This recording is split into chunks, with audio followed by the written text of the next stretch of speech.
Hey, how are you doing? My name is Yuri, aka Khalid Hill. Let me switch that around. My name is Khalid Hill, aka Yuri. Life of the Party, Season 3, Episode 1. We got New Orleans founders from the East Side.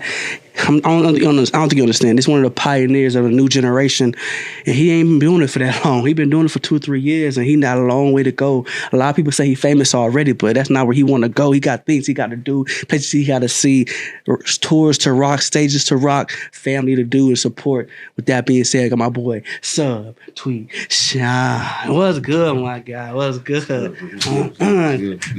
All the way from the. You was down here for what? You down here for? Christmas holiday time. Okay. So you was down here for a good little time. Okay, so in hindsight, for people that do not know, if you ever did the dance right here, did the dance right, you probably didn't, like, I ain't gotta really talk about it. You know what I mean? Like, you know, if I just did the thing you didn't even know, now you know. So we got where you from. For people that don't know who you are, what you do, what you like to do. I'm gonna start right here. Where you from? From the east of New Orleans. Okay. My dad from the Ninth Ward, so sometimes I rep the Ninth Ward, but I'm from the east. Okay. So East New Orleans, grew up there, born and raised there. I know that's different from here, for a fact. And I mean more so, it's a lot of culture out there. You got so many great artists. For instance, the GOAT out there, in my opinion, is Lil Wayne. So Sure. Right, you got Lil Wayne. That's the GOAT, damn near the GOAT, probably of hip hop in general. Yeah. If you can't not argue that he's not top 5 in any list. Yeah, you cannot have a list and not have his name on it. And that's just a fact. And he made so many other GOATs amongst that. So you got your Drakes, you got your, you know how that go. So you got into music not necessarily late, but just here recently. You probably love music, old soul, your whole life. But there was one defining moment that I want to get into. But let's go back and start it off and let people get to know who you are. Because, and as you know, you in generational, and you're already kind of up there in followers and notoriety, especially in my city. You're not even from here. You know what I mean? Yeah. And you probably in Houston and in New Orleans and Louisiana, all around the surrounding cities, which is a great start. Your name, household name in all these different places. But it started somewhere. So let's go back. How was your childhood? You was in middle school. You told me a little story about middle school. We'll get into that. But how was your childhood as a kid, man? I felt like, once I was born and we stayed in the East like 2-3 years, like we kind of bounced around, but we, of course we ended up back in the East. Okay. But growing up, I kind of had like a lot of, people like to say gumbo, you know what I'm saying? It was a lot that went into my childhood. I grew up around a lot of white people. Okay.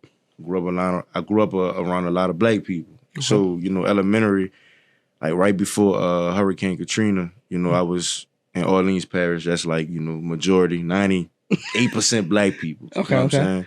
So like right after Katrina, we moved back to Louisiana, and this place called Haverham. It's like 98% white people. Different culture. So for sure. I was, I was in second all the way until 5th grade, nothing but white people. So that's a whole different culture to experience, you know what I'm saying? Facts. Even though I still would have, my black people, you know what I'm saying? I got all my family.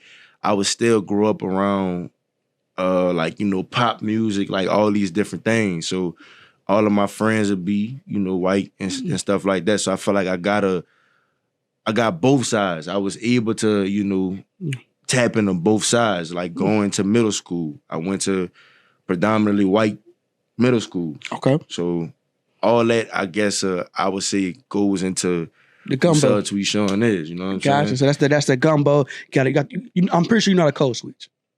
Yeah. So because that's what that teaches you. That when you go to this culture, I call it a PWI. Mm-hmm. You go to a predominantly white institution or predominantly white place, and then you have the best of both cultures. You know how to act in certain rooms.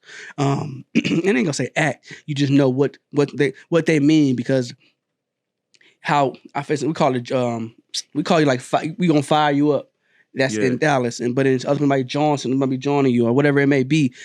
White people in general have a different way they do stuff when they're joking, right? And then black people have a totally. So it's good to know when somebody is like being friendly, being funny, and not being funny. Because if you don't know, it can be, you know what I mean? It could be offensive to you if you're in that certain atmosphere and you don't necessarily know what they're being serious, when they're not being serious. So that's good to know. You have to experience it. And when the gumbo, I'm pretty sure you're talking about family, friends, experiences, understanding both sides, going back to probably where you're from and being around all black people, then going over here, being around all white people and having to understand both sides of the coin.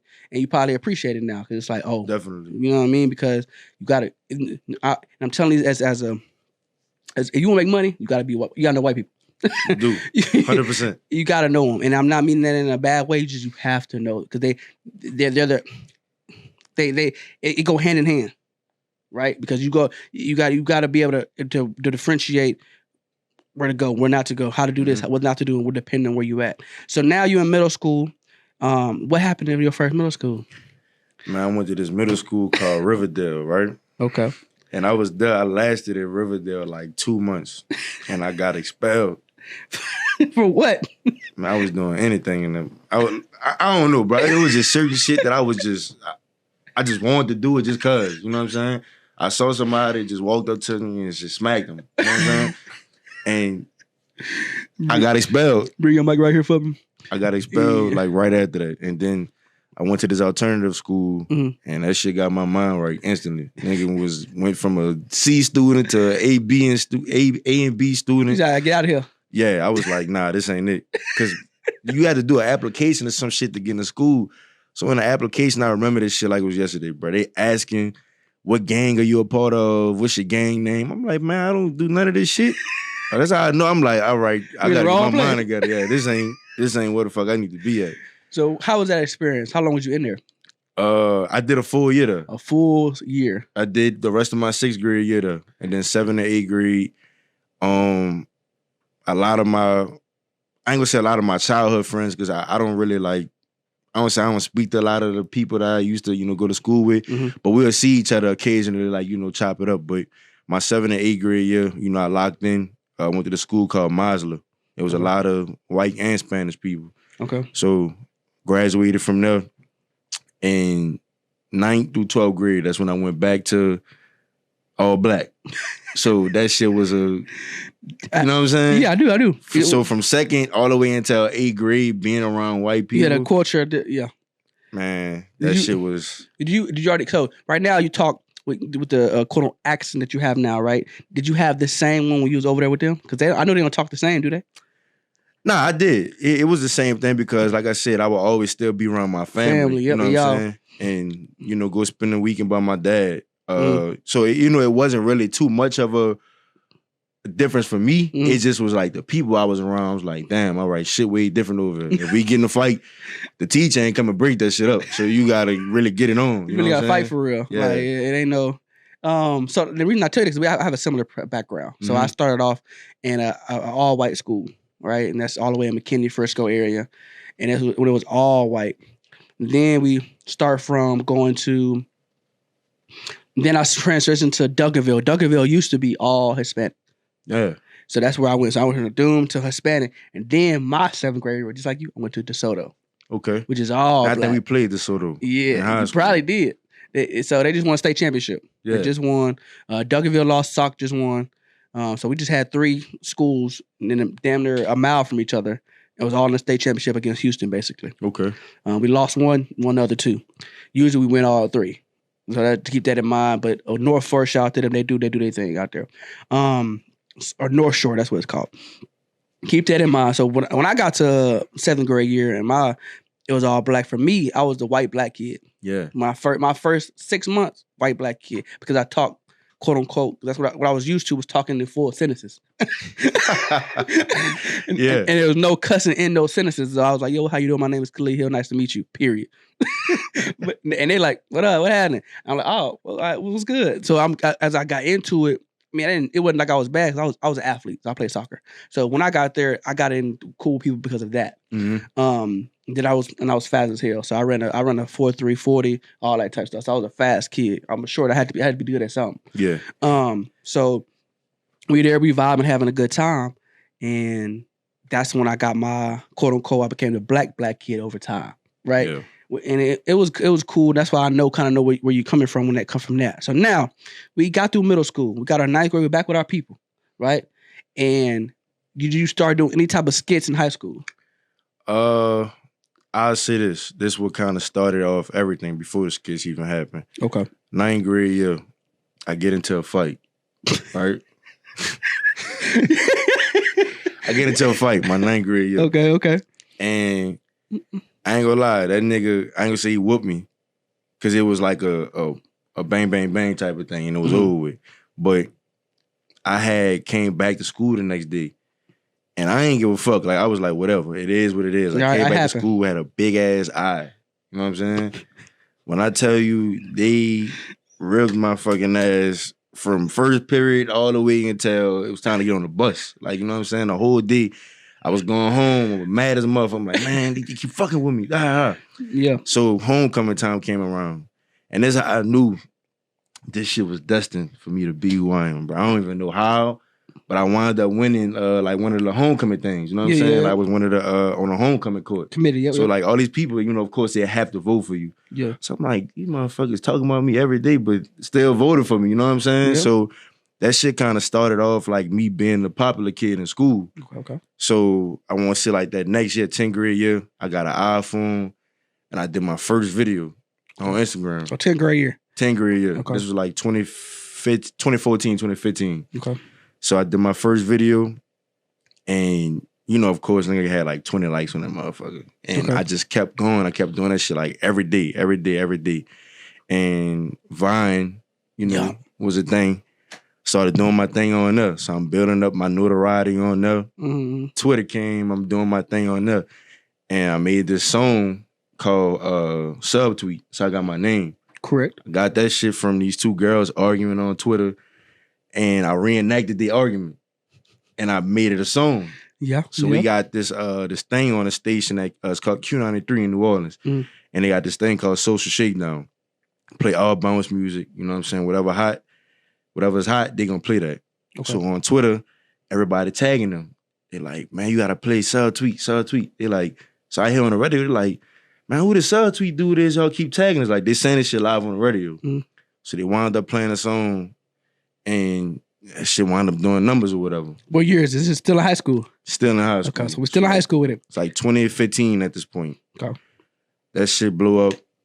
I started doing more skits. And then we, me and my partner, his name Cozy with the Curls. I don't know if you're familiar with him. But me and him made this song and this dance called Hit the Dolphin. Nah, you probably seen that. We made that. Okay. A lot of people don't know that. We made that shit. That's that shit where you literally in the middle of the street going. And just, we made that shit. That was on like 2K. Like the game was on 2K like 4-5 years in a row. So we like, man, this shit really, you know what I'm saying? Really y'all got paid off that? No. So you need reparations. We do. So we big enough to get them. 2K. Come talk to us. It was on some Diddy Bad Boy shit. Put us in a little deal. We couldn't even get no bread out there. So, yeah, man, I was doing it for a minute in high school. We got this festival in New Orleans called Jazz Fest. I performed at Jazz Fest. Opening for who? I didn't open for nobody. Okay, just was on the lineup. Okay. I did that shit and I went back to school like that same day and we had to go take a final. So like imagine really doing all this shit in school. Performing at Jazz Fest, you know what I'm saying? Everybody there. It was, it was a lot of shit that I was doing in high school, bro. And that's all 10th grade and that's all the way through it. Like 10th to 11th grade and then 12th grade, that's when I really started to blossom. Okay. So, and now I'm going to go back because now you got to go into the intricacies of your name, SubTweetShawn. They was arguing about some what? What was they arguing about? She was like, the girl was subtweeting and she was like, don't subtweet. If that tweet at me, then add me. Then that's what I figured. So back before X, quote unquote, it was Twitter. And that was, if you was him on Twitter or her on Twitter, you was really it. Yeah. Because that was probably the hardest place to grow on compared to Instagram, Vine, Facebook, MySpace, things of that nature. So going into Twitter, if you was in that time where that Twitter, where that window was, because it was a window, it's still there, but it was a big window at the time where if you was popping on Twitter, you was popping everywhere. Yeah. So you took that and took opportunity and became SubTweetShawn. So then as you became SubTweetShawn, in the Vine days, doing a skit, you did this, went to this, rocked this show, and go back to school and take a final.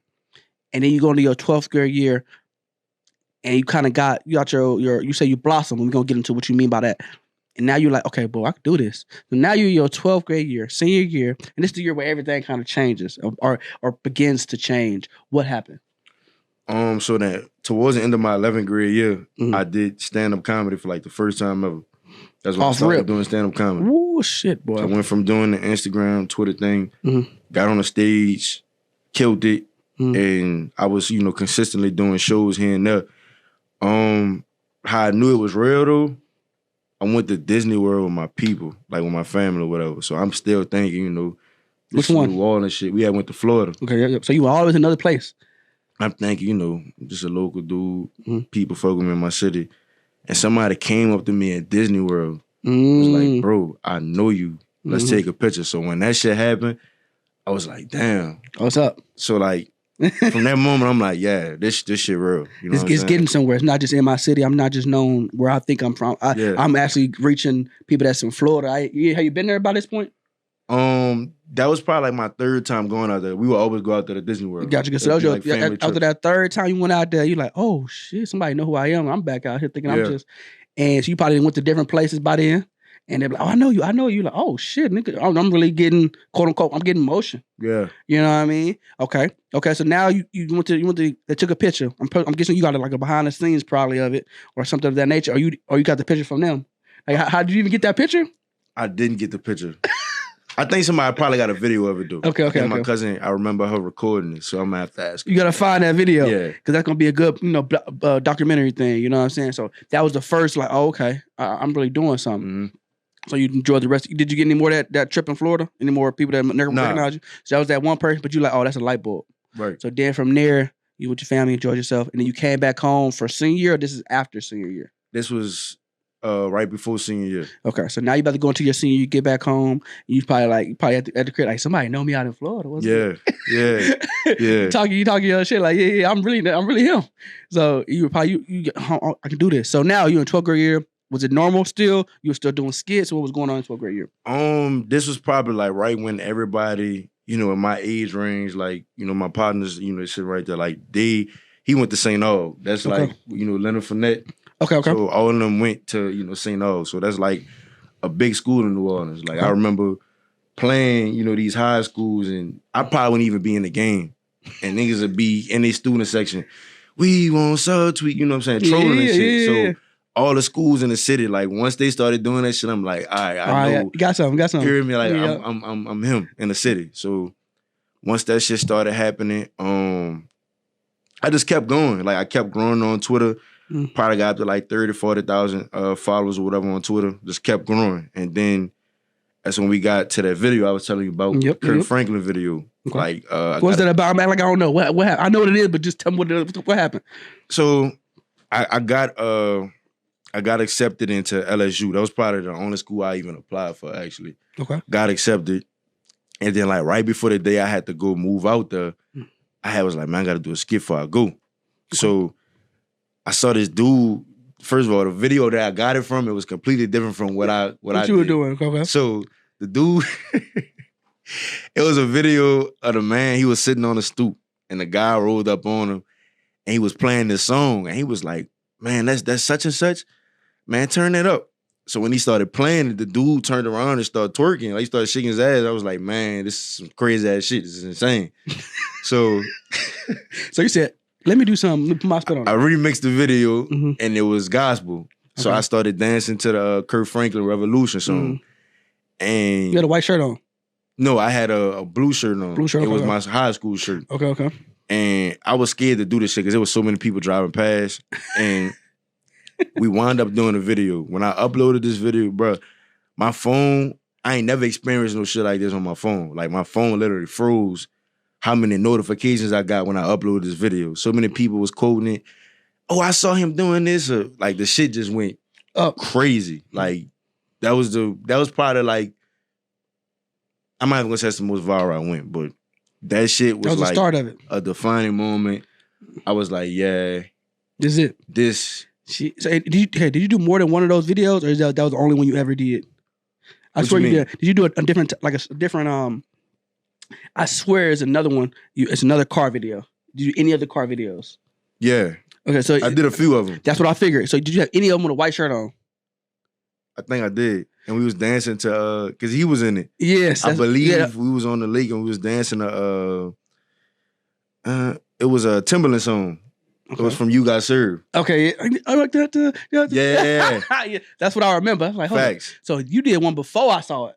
So that's the one you in the blue shirt. That's high school. So you started, you like, okay, I'm gonna keep doing this. It's kind of like how TikTok is now. Yeah. You get that once you go here one, you do the same TikTok until it stops going crazy. Yeah. So that's kind of how that started. Cause TikTok, they do the same video like 100 times. Like JP, when he was going crazy, he did like the same exact video. Keep doing it. That's what's gonna make everything stick. So I was like, okay, so that's kind of how that went. So you did like 3-4 different times. You did different. You doing stand-up comedy still? Or no? Yes, I was still doing stand-up comedy. Okay, so you still doing? You getting iron in your iron sharpening your iron, getting crazy. Have you met any famous comedians at this point? I want to say like that next year was when I had kind of really started to meet people. Mm-hmm. I had got this job during the summertime. It was at this place called Murrow's, and you know, a restaurant, right? Yeah. So during Essence Fest, like everybody who's everybody or who's somebody came into that restaurant. Okay. And so, like I said, you know, I'm doing my comedy thing, and you know, I see these celebrities. I'm like, I'm trying to hey, how you doing? Rub shoulders. You know what I'm saying? What's going on? I'm bringing their food out, and we were speaking about Jason Mitchell right here on this wall right here. Speaking about Shout him. out to Jason. And this was around the time where he just did Straight Outta Compton. Well, okay. He just did Straight Outta Compton. He hot right now. And I went up to him at his table. You know, I was introducing myself, and he was like, "Yeah, man, holla at my manager right here. Get her number. Da da." So gotcha.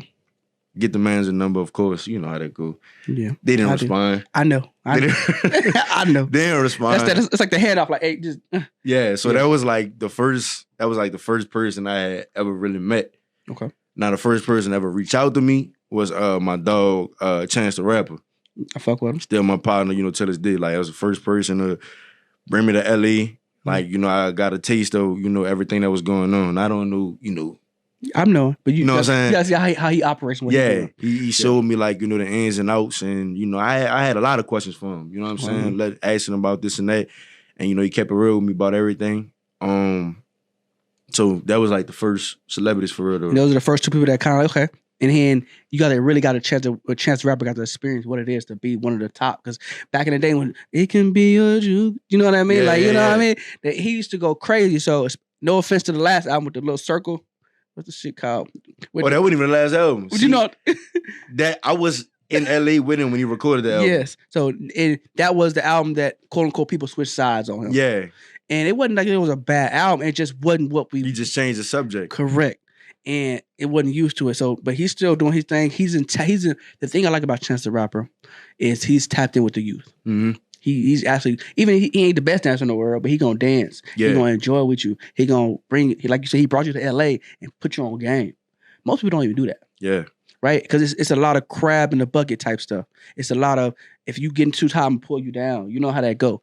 And especially, for instance, you got your first taste of it when he was like, hey, you just talk to my manager. Yep. He wasn't trying to be rude, but he get this every day. From literally. Like every day. I'm pretty sure you getting it now at this point now too. Like, hey, what can I do to do this? And you gotta differentiate. Yes, you want to help everybody, but you can't. Mm-hmm. Right? You're gonna get to a point where you can, but right now, T Grizzly said it the best. You can't don't look back on these niggas. Like, just keep going forward. Because right now we got somewhere we can trying to get to. You're gonna get to a point where you can bring up this person, do this, do that. But right now, boom, and that's kind of how that world goes. And as you know, you stepping into that role of being a pioneer, a generational talent. And I'm gonna explain what I mean by that in just a second when we get into it. So now you're at LSU, right? Did you graduate LSU or no? No. Okay, so you at LSU first year. This year is when I'm guessing Justin Jefferson in there. All of them are there. Are they not there yet? Yeah, they're there. So they there. This is the time, you know, of course, it wasn't who they correct. This is the start of them. This is they literally freshest problem. So yeah, we all came in together. Yeah. So, and is that the year they won or the year next year? This was like 2 years before they won. So this is 2 years before they won. You probably didn't rub show. Y'all didn't went to parties together, and you probably met them at some point in time. And you still doing your thing on the side of comedy and skits and things of that nature. And you're probably at this point 40,000 followers in Twitter, going crazier. Yeah. And you probably then, I'm not sure. We're gonna get into where you at when you got there. So LSU step on the campus. LSU itself already has beautiful women. I know this because I play soccer, so I've been everywhere. So that's the first thing, right? So LSU is a good campus. Mm-hmm. At this point, they weren't the best in football, but they were still them. So the people I know that with LSU is Jalen Mills. So he was probably a senior when you were there. Right. It's crazy. I believe the apartment I stayed in, I stayed in his apartment. Yep. I had a traffic ticket with his name on it in my mail. I swear to God. That's crazy that you said that. He be speeding. I know he do. You know, he got a size 8 foot. He got a what? He wears a size 8. Damn. He's 6'2", 6'3" years old. Smaller than mine. That's what I played soccer with him because he went to DeSoto. So he boom. He was a corner at DeSoto and everything of that nature. So I've been knowing him forever. And he was a senior when I was a freshman. Yeah. So he was my big homie. He taught me everything, you know, the blase shit you know in high school. So when he was at LSU, he went to NFL, became the Green Goblin and all that. Big ups to him, boom. So when he told me that, because I was like, hey, where your shoes at?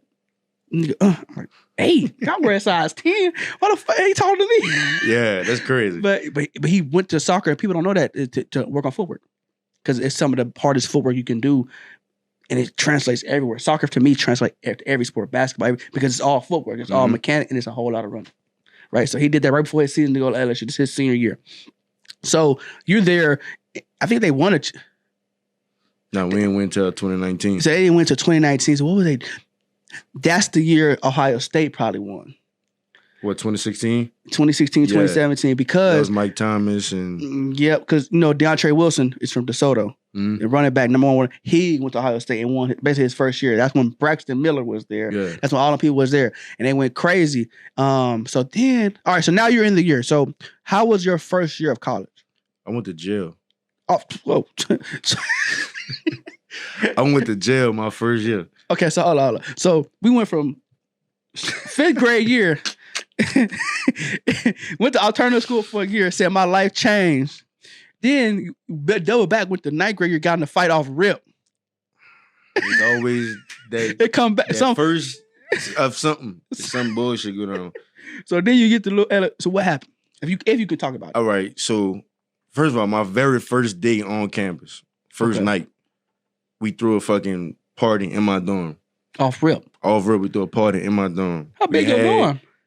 We had the biggest dorm for some reason. Like, it's about the size of this. Okay. We had you know, bed on that side, bed on this side, big ass space in the middle. So of course, you know, we're not legal to drink. Had a bunch of Four Locos, all kinds of shit in the dorm. How you get it? I don't know. So somebody had to be of age. I stayed next to the RA, didn't even know that. They come knock on the door like 5 deep. They go to 5 what? IDs. RA deep? 5 RAs deep. They go to asking for IDs, all kinds of shit. Okay. So we wound up getting in trouble for that shit. And I want to say like some time that went by, Halloween was coming up. Oh, so you didn't get a jail here? You didn't go to jail at that point. At this point, you just got a warning. Yeah, we got a warning. So, Halloween said, coming up. Good. So I don't know if you remember when all that clown shit was going on. Yep. Niggas dressing up like clowns and shit, right? Yep, dancing and shit. So Periscope was like a thing around this time. What is like that? When you go live on Twitter. Oh, that's what it's called. So Periscope was a thing around this time. So I was on live and I had a clown mask. So I'm like, man, I'm not gonna scare the fuck out of my partners. You know what I'm saying? So I go to walking through the campus. I'm like dead ass just like, you know what I'm saying? I'm joking the whole time. You can hear me laughing. I literally have the phone in my hand. So they got this big ass crowd of people outside, all white people. When I tell you I ain't never seen no shit like this in real life. So I go to walking, they see me, and when white people running the movie and they go to falling, that shit is real. They actually started to fall and was, oh my God, like they were really, really running from me. You had a clown suit on. I had a clown mask on. That's it. Regular clothes. Clown mask on. Like they were really running. Trampling each other. They were terrified. Like they thought I was about to kill them or something. Like I had my phone in my hand. Okay. So I'm laughing at this shit. I'm like, bro, there's no way like they acted like this. So I go, you know, continue on with what I was doing. going, scare my partner. So boom, that shit wound up happening. So the next day, I was playing flag football or whatever. Intramural or something? Yeah, intramural. Okay. So we practicing. So next thing I know, I just see like 6, 7 police officers just walking around. Like, you could tell they looking for something or for somebody. Mm-hmm. So I'm like, not thinking nothing of it. I still was like, let me, go inside. Yeah. Because I wasn't really comfortable with what the fuck I was let me go in. I'm not comfortable. That's not where we from. We don't even play with the cops. So I go inside and I get a knock at the door. Mm-hmm. My roommate answered. They like, is Sean Taylor here? And he ain't say nothing. Like, he kind of like was like, he ain't know what to say. Okay. So I'm like, yeah, I'm right here. Mm-hmm. So, man, they put me in fucking handcuffs and go to read me my rights. I'm like, dog, what the fuck is going on? What did I even do? So LSU has a jail. They have their own jail. On the campus? On the campus. But the shit looked like a real facility. Like, okay. It's real Holyfield. So, boom, they bring me to the jail. They go to read me. They pull out a big-ass law book. Okay. Point directly at the law that say, this shit, you can face up to 2 years for having on a mask in public, with the exception of Halloween and Mardi Gras. What? So that's a real law? Dead ass. Were y'all at or everywhere? Where we at, I guess. Okay. I had to get a lawyer. Like, real deal. I had to get a real lawyer because they was trying to expel me. They was trying to put me in jail. All this shit. Even though I ain't touched nobody, none of this shit. All because I had a clown mask on. And not a Halloween. People were scared. So and running, you didn't touch him. You didn't have no knife in your hand. Did you? I had no knife, none of that shit. So they was trying to bring me to jail for that shit. Wound up, getting all that out the way. Okay. Continuing on with, school. Okay. So now you got over that. So I'm guessing they probably dismissed it and like, okay, we understand. It would have been different if you would have touched somebody, or if you would have hit someone, or you would have been like assault or some shit. Yeah. So you don't have to worry about that. It was still an eye opener. You understood? Okay, now I gotta start reading this law probably. Yeah. To understand what I can and can't do. Because I would have never known that. Yeah, I would have been. That's why I was like, that's right. Y'all had to go write this shit down and come bring this to me. Ain't no way. Because I would never. Yeah, you would have never known. So you went through that experience. But how long was you in jail? Quote unquote. It was like about 2-3 hours. So 2-3 hours going through that, and then they find, okay, we understand. Just don't do it again. Nah, it wasn't even that. Like, I honestly don't remember why they let me go. Mm-hmm. I can't even remember why.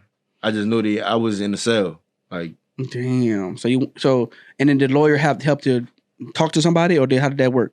We had to go to it was some office at the school. We had like a few meetings with the people actually, and like they got to pulling up. Even though I thought the shit was gone, they had to pulling up the live. I'm like, how the fuck did y'all get this? You know what I'm saying? Like, I don't even have to hold up. So they got to pulling it up. They was showing me like, oh, this what you was doing. I'm like, I know what I was doing, but I still don't see. What the issue is. Like, I ain't like I was sitting there actually grabbing people and you know what I'm saying? Mm-hmm. These motherfuckers just ran away from me because I had a mask on. Mm-hmm. So that was that with that was shit. Was it broad daylight? Nah, this was nighttime. This is nighttime. So you made it worse because you barely could see you. so, okay. So now we get to that point, and do you go, that's a learning experience. You had a lot of learning experience. You had 5th grade, 9th grade, they would do your first to everything. You just want to just try. Okay, so now we get into, you finished the rest of your first. How long were you at LSU? I was there from 2016 to 2020, like right when COVID hit. So your junior year kinda. Yeah. So your junior. So your freshman year you kinda went through that tremendous, and you just probably had a good time throughout there. You didn't do too much going on. I ended up dropping out like twice. I dropped out twice. At LSU? At LSU. And came back. So what made you drop out? I just had like I felt like I had a lot of motion. You know what I'm saying? I was like, man, I don't really need school for what I'm trying to do. Okay. And I don't know, seeing other people graduate, I was like, nah, I gotta go get my degree. You know what I'm saying? So I went back, and that's when COVID happened. Okay. I was like, man, this shit all over the place. And I wound up dropping out again, like at that point. And you never went back? Or would you go back to finish? I would. Because it's just, we got about a year and a half left. Year and a half. About 3 semesters. Yeah. And I say, the reason I talk about getting a degree in anybody's semester, because I'm going to have a kid one day. And that I want them to be like, even if they don't want to go to college, your dad finished it, right? Your mom finished it. I want you to be like, it's possible if you would like to. You don't have to. It's up to you. It really is. Yeah. And because it's so much money out here, you don't have to, unless you're a doctor, lawyer, things like that. If you're going into those type of professions, the thing about college that I recommend every kid going to is for networking purposes. because that's where you build your real friends at. Typically, that's where you typically go into and you find out what's this, what's that on your own. Because you don't got to go to class. Yeah, you don't. That's the easiest way to pass, though. Just if you go to class every day, you're gonna pass. Just that simple. You're not gonna if you go to class every single day, and without fail, the miss thing the miss thing that happens in that generation, they just don't go to class. You got so much freedom. You didn't went to a party. I ain't going today. That's exactly what it was. Too much freedom. There's too much freedom, and especially you at LSU, they probably got way more freedom than most schools. So, for now, you didn't drop out. We done with you. I'm guessing your emotions then expanded because of all that's going on. What happened that took cut it over the edge? Because now that's 2020. You say won in 2019. Yeah, they won in 2019. They just won a national championship. Did Justin and them go to the NFL after that? Yeah. So that's Joe Burrow's Heisman year and all that? Yep. So that's the year that they won all that, did all that, and they went to NFL. You met all these guys. You didn't drop out this 2020 or 2021.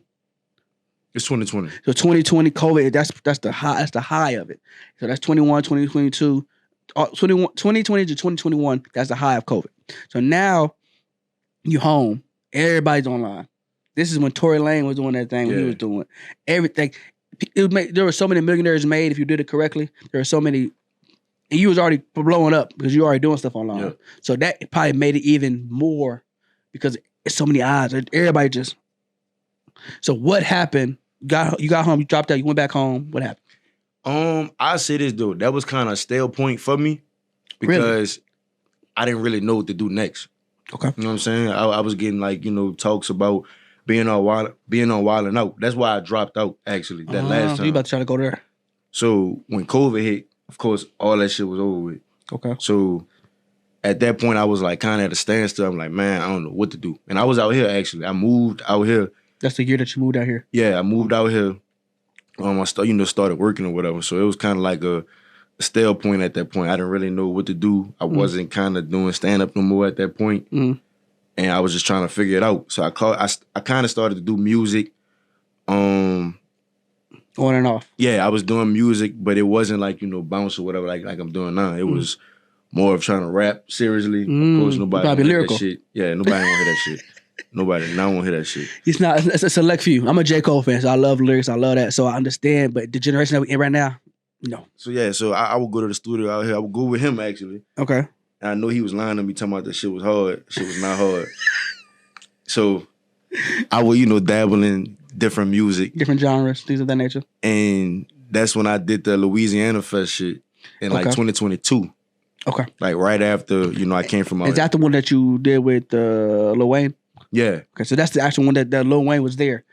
And you said you were worried. So how did that come about, first off? So, of course, with how crazy the Get the Gat thing went when I did that with LSU football team in 2019, that shit went to the White House, like everywhere. It took over.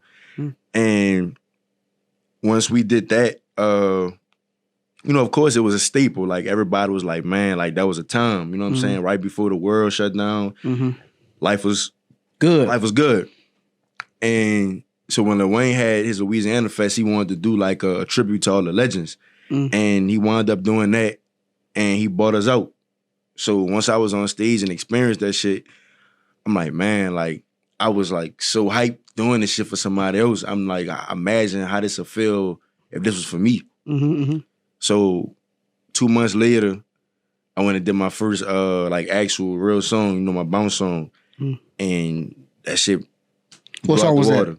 What song was that? It's called Real Bad. I had remixed Tim's. Okay. So I put that on TikTok.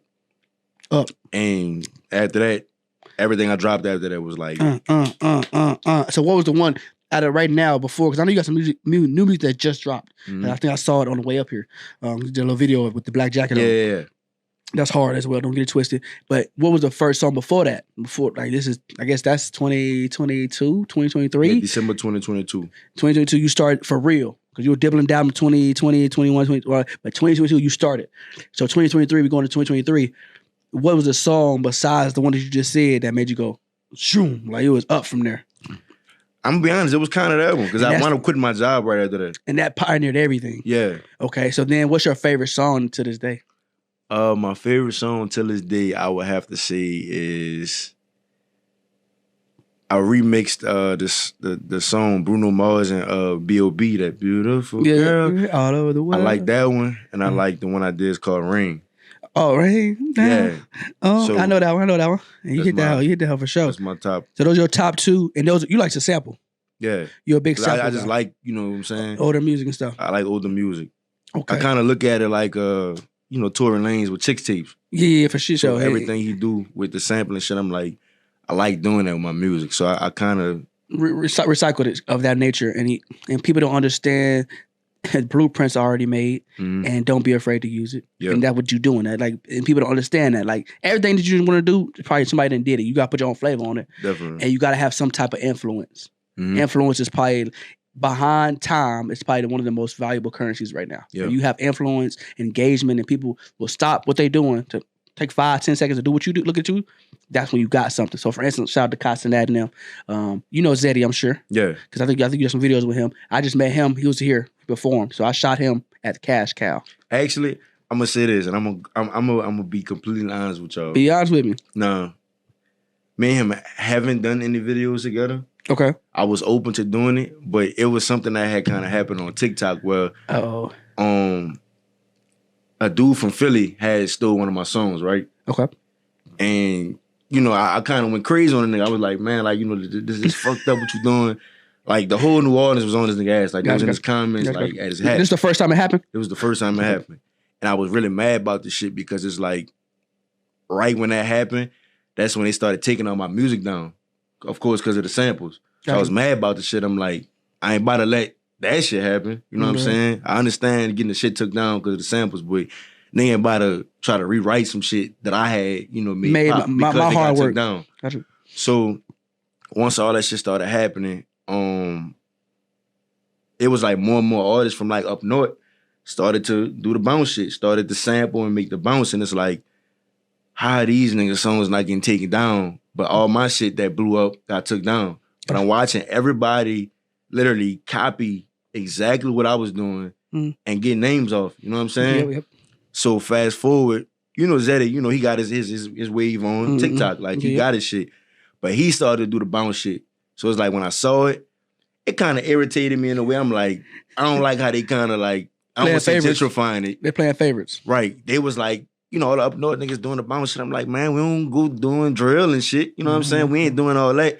Yeah. So I kind of took it as another situation where it was an artist that they sampled in the song. And I was like, I don't fuck with that because like I don't think he was giving him his props. Gotcha. He was giving the dude who he sampled props. So I said something.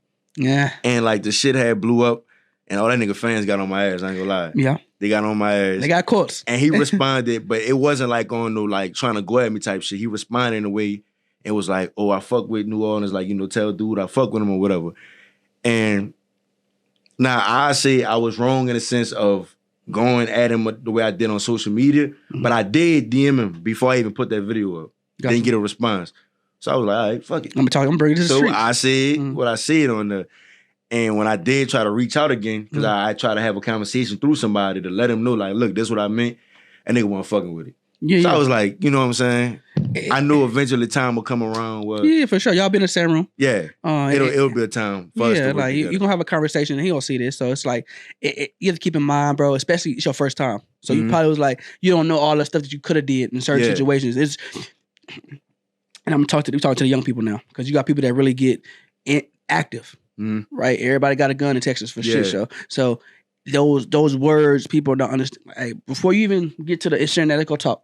Because as a grown man, you got to talk sometimes. Definitely. And yes, you can solve shit with fists. Yes, you can solve shit with the trigger play and things of that nature, but that's not always necessary. The conversation has to be had, especially when y'all both at the height. Because imagine y'all would have collabed. Right. You know what I'm saying? Yeah, if you think on it, you probably wouldn't think that at the time. You like, nigga, fuck this, nigga, fuck this, my shit. And I get it. That's how you're supposed to feel that, and I want you to feel like that. Yeah. But when you get certain people around you in certain aspects, it's political ways you do things. That's the best way I can say it. And you know what avenues. 50 Cent don't talk to Eric. Yeah, that nigga don't give a fuck. You know what I'm saying? But that's what it is with him. But he's at this level where he can do that. Yeah. You know what I mean? Because he can back it up with money too.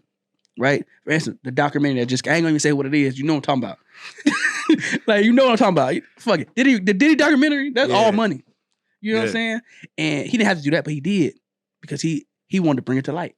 When you have money like that, you can that's like starting a war and you got money up behind it, right? In that aspect, you probably was making some money. You were irritated at that point. So I understand why you going. I definitely was because everything I possibly did to build up this music thing, it was gone. You know have they let it bring it back up now or no?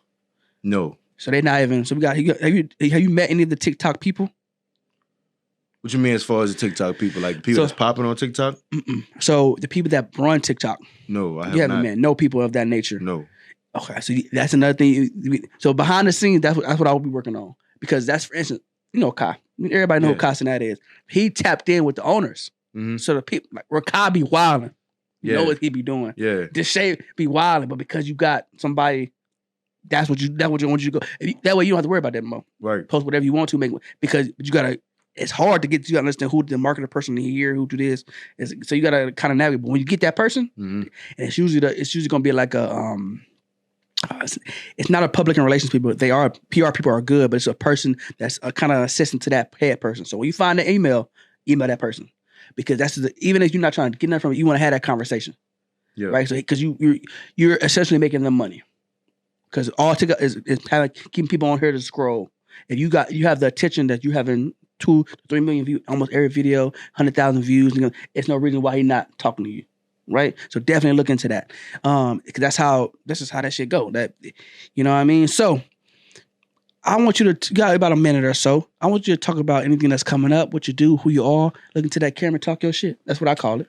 I just dropped a single. Me, Perk, Trey Billy, and another artist named Say Baby. We just dropped a single a week and a half ago called Uh-Oh.